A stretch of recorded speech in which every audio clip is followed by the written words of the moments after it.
happy and encourage him and offer him a position. And that responsibility is none other than my wife's grandfather, not my wife's grandfather. And they established a relationship. Later on, Mr. Dharampuri was also introduced to Dr. Ambedkar, who was looking for a teacher in Sanskrit. Apparently, he had a difficulty in finding a right teacher because not many people were willing to take him as a student. And Mr. Sri Malaveji, in the presence of Gandhiji, introduced Malaveji to Dr. Ambedkar, and Gandhiji said, "तुम्हें गुरु का दरवाज़ था ना? देखो आगे तुम्हारा गुरु."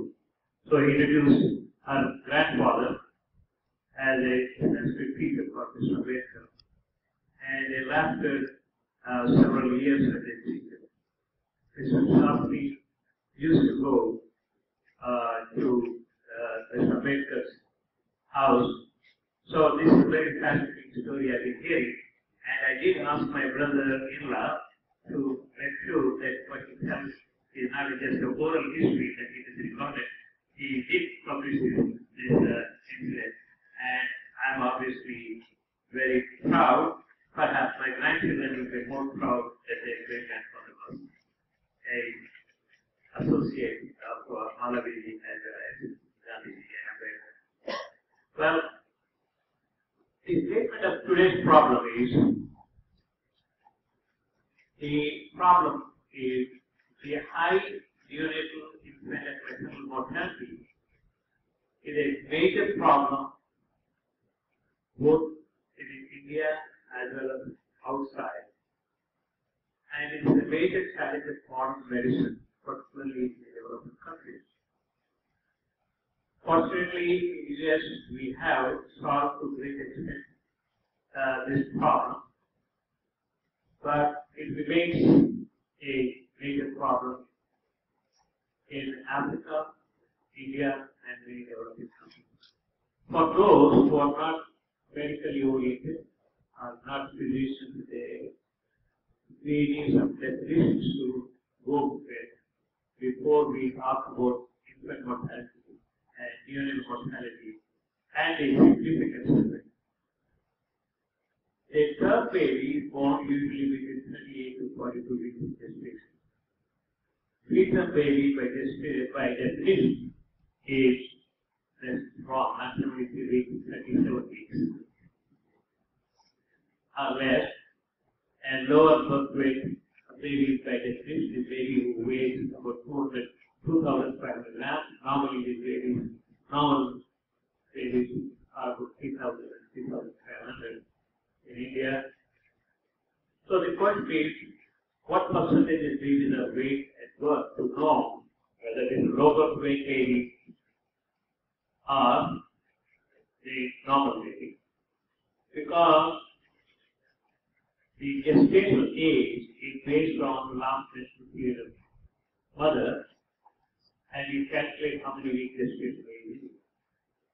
So the most appropriate method is equally a very consistently reproducible method is weight. But a question for the students and the audience, and again, this is where it starts your overlap of medicine and biotechnology and techniques and engineers, so on and so forth. A simple question: what percentage of babies are weighed at birth around the world? And you'll be surprised, maybe 20% or less. That's because you don't have a weighing scale, and India, again, as Dr. Kumar can tell us what percentage of babies are weighed. Maybe same difficulty if you go to primary health center. Even if you go to primary health center, you will have a weighing machine which has never been calibrated properly and not weighed properly. Why is it important? Again, to know if the baby is with lower weight who has more problems are babies as compared to the who have babies. So as simple as technique is weight the baby. So the challenge for innovators and technology students, engineers, is come up and think of what is the simplest and best way of developing a weighing machine. Maybe perhaps you can carry it in your pocket. Not the spring balance. Spring balance is very inaccurate. So every step of the level, we think we can improve the care of the baby by improving some innovation and new technology. So keep looking for, and I will highlight from time to time when I discuss about a problem, what can be done. And this is the one thing I can start with. Now, infant mortality rate, again, this is a definition, it's a statistical thing, you should look at it.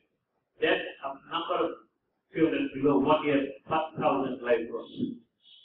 So you should know per 1,000 live births in that region or in the city or in the country. Then you should know the babies who die. Now, I'm trying to find out this one again. How do we know that? Do we have a census? Do you have a data? You don't have a census every year. The only census comes 10 years or so. And if the baby dies, do you have a record of the baby's death? And who records it? Where does the information go to? And what can we do? And again, these are, in spite of a lot of developments that are going on in this country, we very much lack a system to collect this information almost online day to day as it is happening. There are attempts, even go to any institution, I have not yet talked about Dr. Mark, what is the database they have here, but the database system is very, very lacking. And because you have a lacking data, then you do not know exact numbers. And those who read this information, you read from what is known as sampling registration technique. And this is only sampling, this is not actual. And there is a lot of variation in the data. Similarly, maternal mortality death ratio is the number of deaths of women with causes related to pregnancy and childbirth of 100,000, 1 lakh as we call it. So these data are very important to know, because unless you know the problem, you cannot develop a solution. And you know the problem, then you have to see what are the other problems associated with, then you can develop a solution. As I'm talking about this thing, again, I want to highlight that these are the opportunities for the upcoming generation in IT technology, in engineering technology, medical technology. But you cannot do that by sitting in your own room in front of the computer. You have to come together, therefore, together. I'm showing this map of the area, and the circle area is Kazakhstan, capital Almaty. Almaty is very well known for it has areas for declaration of Almaty Declaration, which was as early as very about 30 years ago when they declared health for all by 2000.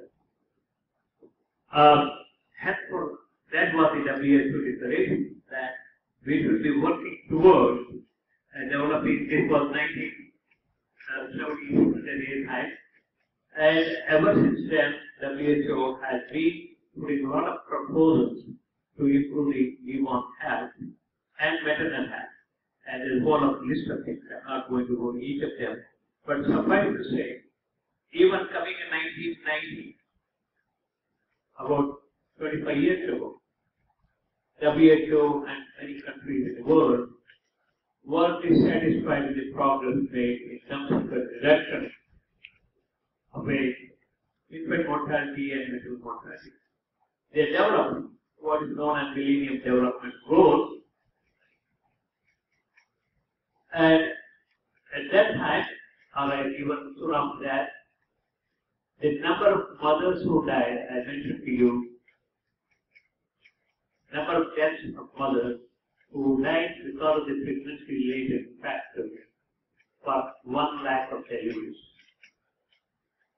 And the death is not necessarily at the time of birth, but is up to 6 weeks postpartum or before that, because related to death, causes or problems related to pregnancy can get postpartum, post-delivery. Unfortunately, until a decade ago, there used to be one woman dying of pregnancy-related death every minute of the year, and rounding up every day. So 600,000 women used to die every year. Some expensive every year around the world, and unfortunately, India contributed a major portion of that. So there have been a lot of programs to help mothers through the antenatal care, delivery care, and now it is currently has reduced to 300,000 per year. That means half of it, but still it's a big problem. As you can see, the bottom line is explaining 1990 to year 2000, the causes of maternal mortality rate is decreasing, but you can go back and say the major cause of maternal mortality is maternal hemorrhage. Now, how is that? So why did mothers die? What is the problem? Now we have got a blood bank, we can blood. First of all, it's because the baby mothers deliver in the villages and at home. And we cannot anticipate which mother is going to hemorrhage and which not. I have an example. I saw some 15-20 years ago. I came to Amati and I was waiting in the emergency room in one of the district hospitals. One mother was ill. I'll show the picture later on. And she died on the table when the nurses were taking blood pressure. And the story was the mother has been bleeding for last 12 hours, and they brought on a bike guy, and by the time the mother came, she died, they lost blood. So that's the story it used to happen. So what can we do? How do we recognize? Well, if somebody, 2-3 things could have been done. Somebody recognizes that hemorrhage is a bad thing to happen in a pregnant woman. So when a woman is pregnant, antenatal education is important. Not only the mother, but maybe her spouse, her mother-in-law, her husband, father, everybody, because women don't talk about bleeding. It's a very personal thing, and they don't tell anybody how long it's bleeding. But if they are made aware that bleeding is not good, the moment the mother has excessive bleeding, they can call for it. And then you need a transportation. And once the mother comes to the hospital, people should be equipped. I don't know how the Amati hospital is now. I saw that maybe not only Amati, any district hospital. If you go there, emergency room, everybody will be scrambling for a blood pressure machine. That is not how it should be. If an emergency room should be fully equipped, emergency medical room, exactly that the emergency services is. So things have improved. So you should have blood pressure first. Health education of mothers, health education of the family, a good transport system, and then well prepared, the preparedness in the hospital. And each of these junctions, each of these areas, it is not just the doctors who are the end point. Doctors see the problem at the end of the problem. There is a role for all different groups of people, health educators, engineers, so on and so forth. In our own hospital,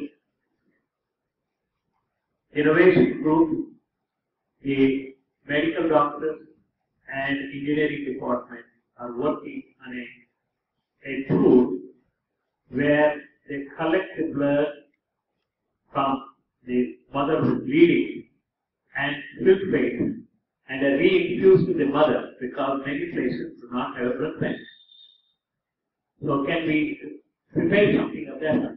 Now this is taking a combination of obstetrician, actually one of the medical students and an emergency doctor working with people, and then an engineer and infectious disease people, blood bank people, all these people are working together to develop a system where not only can weigh how much blood is lost, because yes, every birth is associated with a bleeding, but bleeding exceeds 500 ml, that is a significant one and may cause problem. So how to quantitate? Here, I don't know how much, at least women perhaps know. When they go to the casualty ward, they look at the pad, how many pads are soaked with the blood and the weight. Now, those should be simple. If you do not have a machine which weighs close to a gram, you cannot really make an assessment. If it makes only an ounce to ounce, you cannot make a difference how much blood is lost. So again, technology is quite important. Well, how do we reach in the Western world today's infant mortality is 6 per thousand? So having defined earlier the infant mortality of number of babies who die within first year of life per thousand live births, we have the data, keep maintaining data in US. This is the state of Illinois. Here. In 1907, close to 100 babies used to die for every 10% of the